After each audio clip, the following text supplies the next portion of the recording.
Now we can go back into the CMS and look at Quicklinks. To create a new Quicklink, you would click New in the top left, and you will need to fill out the CMS label and give the Quicklink a title that will appear on the front end of your website.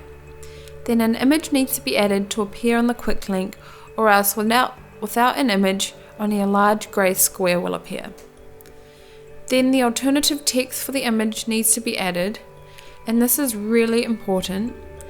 And this is just a small description of what the image is, and this informs Google of how to identify the image. Then the destination page must be selected, and this is the page that the Quicklink is showcasing for. So for example, your activities page. By adding an external link means that someone can click on the link and it will take them to an external website. For example, Google. A button can also be added to the Quicklink.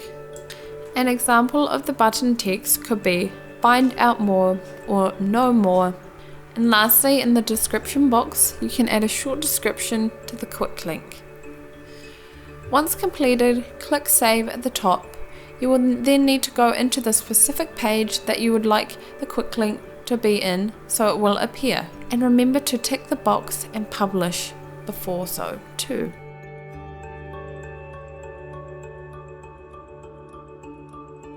Thank you for watching.